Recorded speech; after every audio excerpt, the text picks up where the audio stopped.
Hello and welcome to another complete Cambridge IGCSE PE lesson, the fourth topic in Chapter 9, Anxiety. As always, we'll cover absolutely everything you need to know for your exam, and today you need to be able to identify the two types of anxiety, cognitive and somatic, and describe their symptoms, describe the physiological responses to arousal, and explain the causes of anxiety in physical activities. In our last lesson, we learned that the increase in arousal that we experience in the lead up to competition causes a number of responses in the body and mind. If an athlete fails to control these responses or reacts negatively to them, they may experience anxiety, which can have a significant impact on performance. Anxiety in the context of sport or physical activity can be defined as a negative reaction from a performer to stress, causing the performer to feel worried, nervous, or apprehensive. Anxiety is caused by situations that we perceive as threatening, and there are 5 factors that can trigger its onset. The first is uncertainty. If we're uncertain about the outcome of a match or competition, for example, when playing an opponent of similar ability, the likelihood of failure is significant, which could be a major cause for concern. Pressure.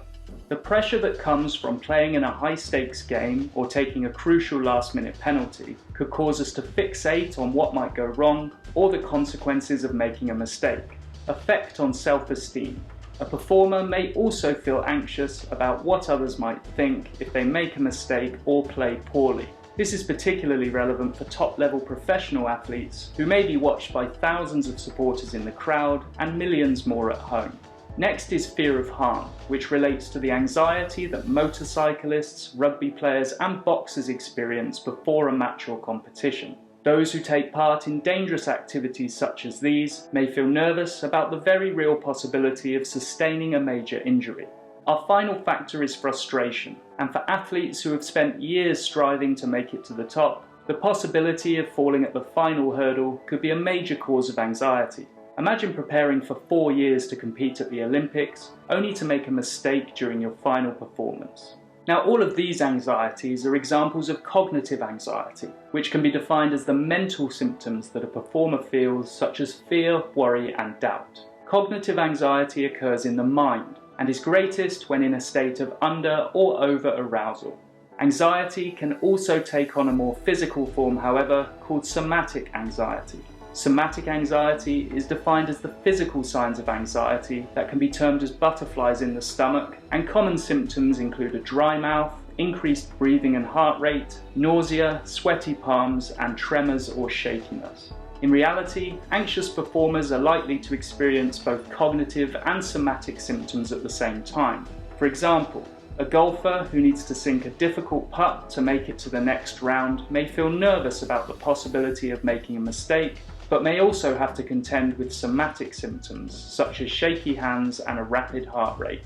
Now, as previously mentioned, some of the somatic symptoms of anxiety occur as a result of the body's response to arousal caused by the excitement of a match, competition, or event.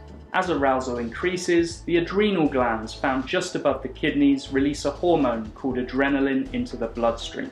The presence of adrenaline causes us to breathe faster and more deeply, and our heart rate and stroke volume to increase. These responses lead to a greater uptake of oxygen via the alveoli in the lungs, and a faster transportation of oxygen to the working muscles via the blood. Now, although these somatic symptoms may have a negative impact in certain situations, for example when performing fine skills, this isn't always the case. A marathon runner, for example, may benefit from a rise in heart rate and breathing rate, as it enables them to deliver more oxygen to the working muscles, produce more energy or ATP, and work at higher intensities from the start. Now, you've just covered everything you need to know on topic 9.4, anxiety. During our next lesson, we'll look at the methods athletes use to control arousal and anxiety, so come back next time for topic 9.5 on relaxation techniques. As always, I hope you found this lesson useful, and I'll see you in the next one.